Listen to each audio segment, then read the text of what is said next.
Hello guys, so welcome back. Today we are doing a little bit of a different video. I am testing out a recipe from my new favorite cookbook, Hot for Food. This is Lauren Toyota's cookbook. If you don't know who Lauren is, she is an amazing vegan YouTuber, blogger. She shares excellent recipes. I already made 2 recipes from this book, her fettuccine alfredo and the oatmeal chocolate chunk cookies, and they are to die for. Like seriously, so good.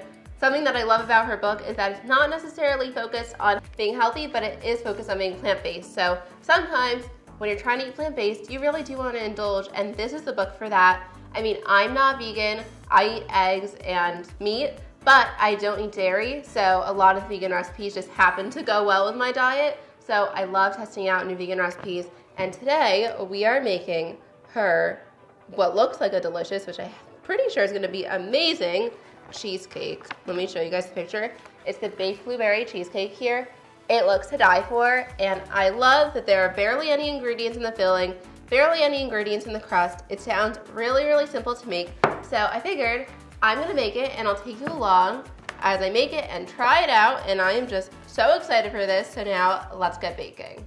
So first off, I'm going to make the crust by making oat flour. So it says to do this in a food processor, but I'm gonna do this in my blender because I know my food processor and it does not blend things so well to the point that it's like a super fine sandy texture, and that's what it says you want in the recipe. So I'm just gonna do it in my blender. Perfect. This looks exactly how I want it to be. By the way, if you want to get Lauren's cookbook, I'll leave a link in the description box down below to where you can buy her cookbook, as well as to her YouTube channel, because she has so many more great recipes on there. Add the oats to the blender, brown sugar, salt, and some melted vegan butter. And now it's time to blend this up. It says that it should hold together when you pinch it, which it's not. I don't know if it's because I used maybe a different vegan butter than her, but I'm gonna go melt another tablespoon of vegan butter, I think, and add it in so that it will hold together. Now I'm just gonna press the mixture into a pan. The crust is all ready, so I'm just gonna set it aside and we can start making the cheesecake filling. Now, what I love about this filling, which I'm super excited about, is that there are only 4 ingredients. No, never mind. 5 ingredients, but there's still so few ingredients. And I'm just gonna do it all in the cup of my NutriBullet. So we have here 1 cup of raw cashews that I've been soaking in hot water for 20 minutes. So I'm just gonna drain the water out. It's not so hot by now. Okay, this is a little bit over 1 cup. I'm just gonna leave a few behind because it's a little bit more. Then I have here some silken tofu. Now the recipe calls for soft tofu, but I could not find anything labeled soft tofu in my grocery stores. Like I went to like 3 of them. So I looked up online, and supposedly soft tofu is the same thing or very similar to silken tofu. So we'll see. Hopefully it's the right thing. And now some vegan cream cheese. I chose to use Tofutti. I really hope that my blender could fit all of this and actually blend it up.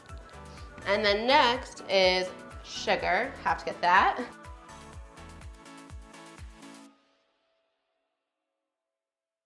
Okay, this is gonna be a really packed, I don't know if it's gonna blend. I might have to blend it in 2 parts. And then some lemon zest and lemon juice. So now I'm going to attempt to blend this, but I think I might have to do it in 2 parts because this blender cup is super full, like all the way to the top. So let's see what happens. Oh my God, look at this creamy cheesecake filling. It looks amazing. So now I'm gonna do is I'm gonna pour it into the greased pan. It is time to bake this. My oven's preheated to 350 degrees Fahrenheit, and I'm gonna bake it for about 45 minutes and then stick it in the fridge for about 4 hours. I might just leave it there overnight, and then tomorrow I'll come back on. We'll make the blueberry topping together. See it here, and then I'll test it out. I am so excited for this. I love cheesecake so much, so. Now let's make the blueberry toppings. In a small saucepan, I'm going to combine blueberries, lemon juice, and sugar. Now I'm going to cook this on the stove until all the blueberries burst and the sugar is dissolved.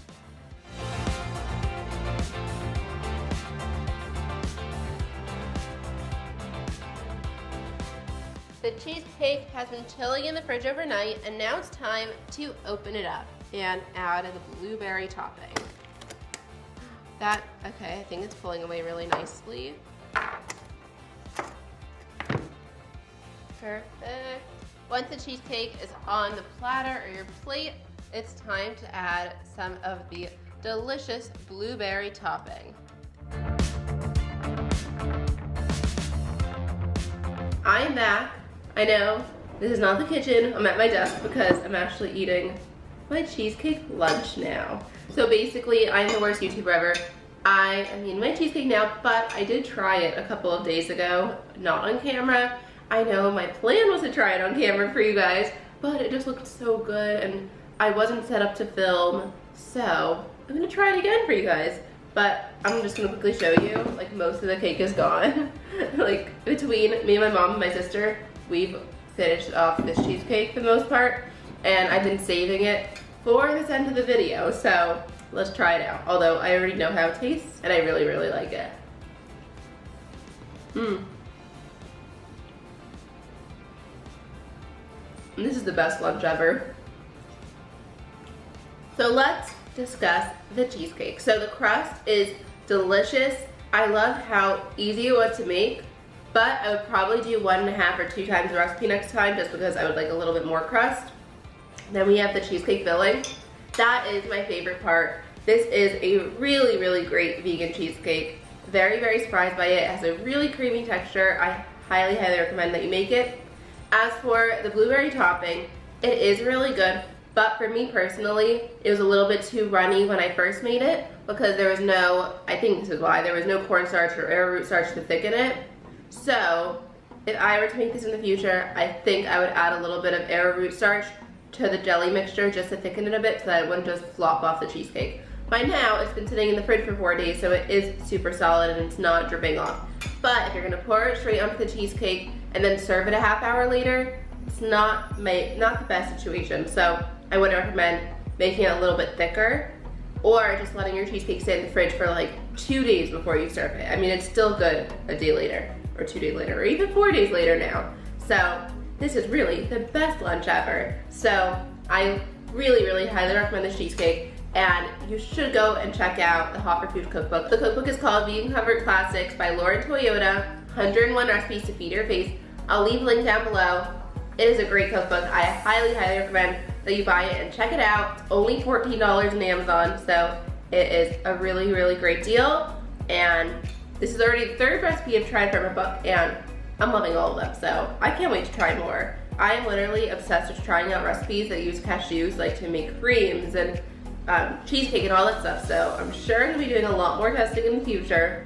You can follow me on Instagram if you want to see that, because I usually post it there. So my Instagram is @itsrainingflour, and I'm going to go ahead and enjoy my lunch.